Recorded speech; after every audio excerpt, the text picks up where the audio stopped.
Yeah, last week I said we need to step it up because the team is slacking. Oh boy, does it look like the team has stepped up. 872 down 140 spots outside the top 400. My expectations of top 10 this year have not aged well at all. You couldn't predict the stuff that would happen throughout the game week, but still, this is really bad. I don't want to spend too much time on the team, I'm just looking forward to making changes. But point guard, by far my best line, LaMelo a star.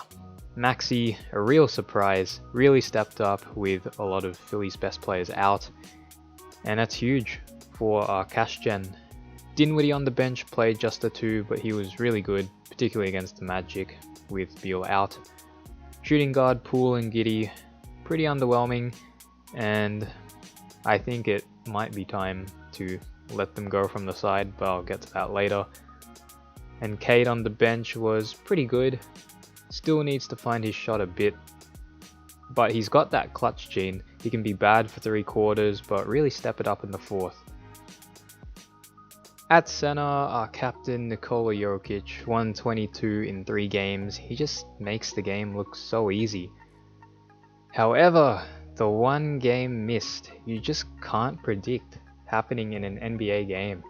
Markieff Morris leads in with the elbow, gives Jokic a rib check, and Jokic retaliates by giving Markieff a nice shove in the back. And all you can do is watch and hope they get off lightly, because you look at the schedule before the game week and see Jokic plays 4, and that's all you need to see. We don't have a crystal ball to say, oh, Jokic is going to miss a game because he's going to get himself suspended. Like a suspension in the NBA? This isn't Supercoach, where the AFL are handing out fines and suspensions every week. Suspensions are rare, so what are the chances that this is going to happen to Nikola Jokic, of all players? It's just horrible luck, but what can you do? And Precious on the bench, 33 in a couple of games, that's fine. He did miss the game against Detroit, so hopefully he's back soon. Small forward, yeah, this one hurts. We brought in Jimmy Butler, 4 games in week 4, 4 in week 5. Allowed us to be more flexible with trades, knowing that he plays 4 and we wouldn't have to worry about including him in any trades. But he goes out and gets injured.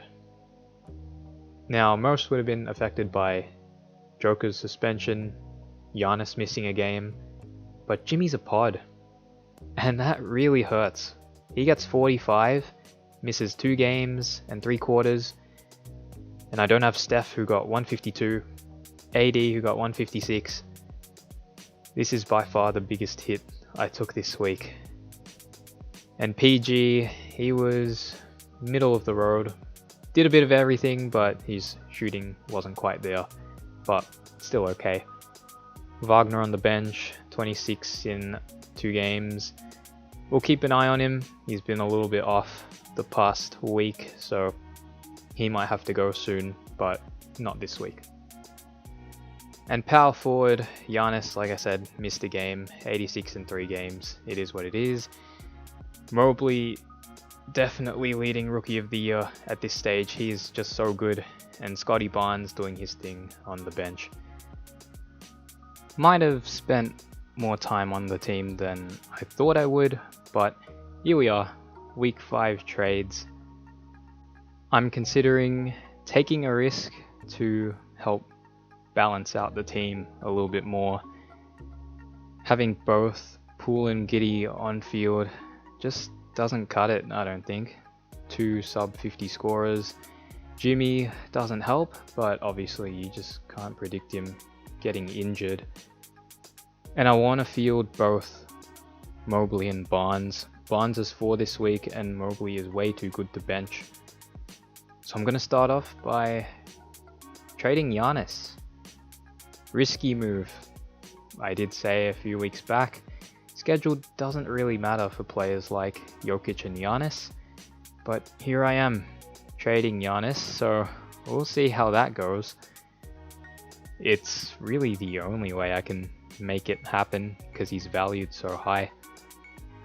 And the next two trades, I kinda alluded to it with the shooting guards. Poole and Giddy will go. So in comes Anthony Davis, and then we'll move Jimmy to shooting guard, Maxi also to shooting guard. Second player will be CP3. There's obvious risks with these two. AD, well known for being injury prone, has been dealing with a thumb issue. He hasn't missed a game to this point though. But knowing my luck, now that I'm planning to trade him in, he'll probably miss a game.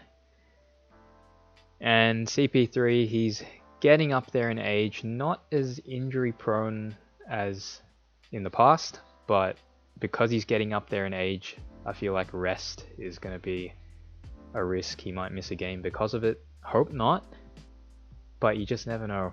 He's been in great form so far. And the third player, with 3 mil left, I'm going to bring in Jeremiah Robinson Earl, who has been starting some games at center for OKC.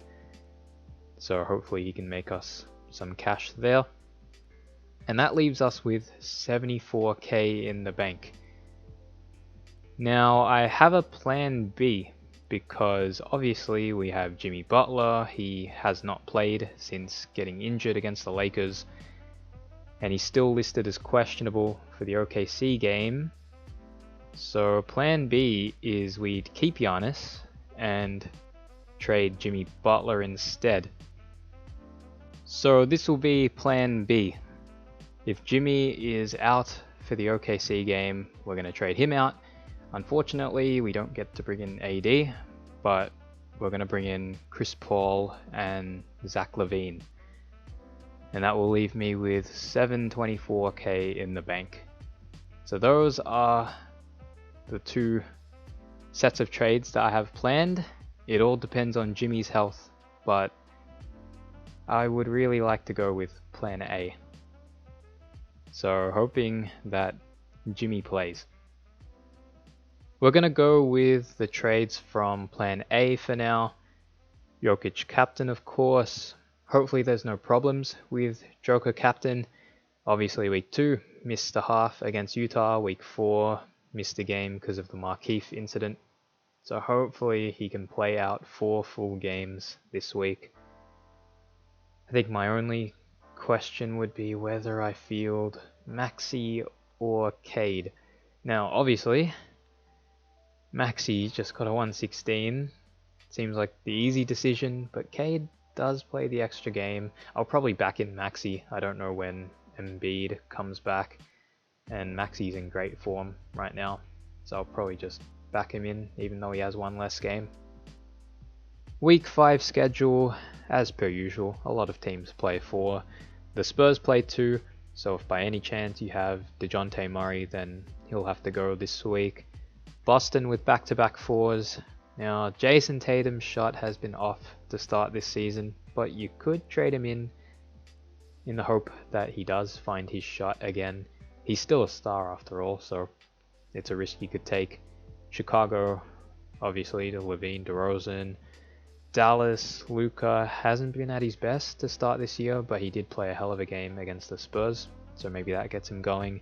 Denver, obviously, Jokic.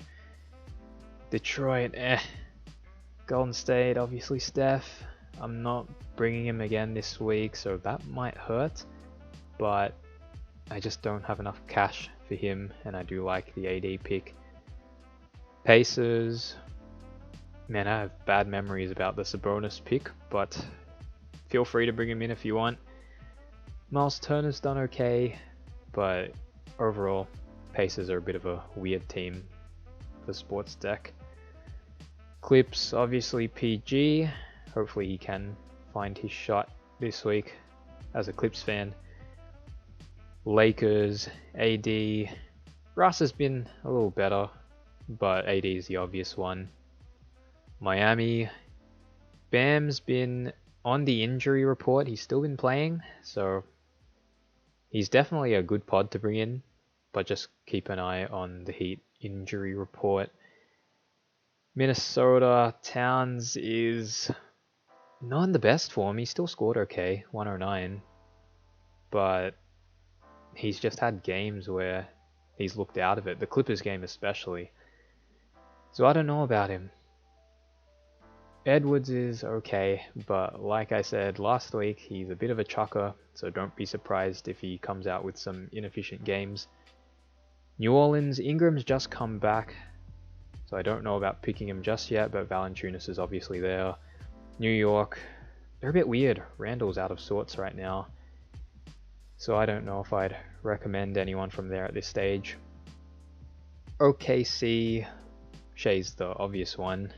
There's really no one else. Orlando, Cole Anthony could be someone you take a risk on. Phoenix, obviously I'm trading in Chris Paul, and there's Devin Booker. Sacramento, Rashawn Holmes is pretty underrated. He'd be a pretty solid pod. De'Aaron Fox has been off, so I probably wouldn't bring him in.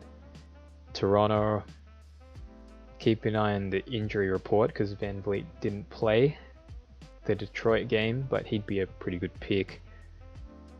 I don't know about OG anymore with Siakam back, but maybe you could bring in Siakam as a pod. I don't know. That would be an interesting one.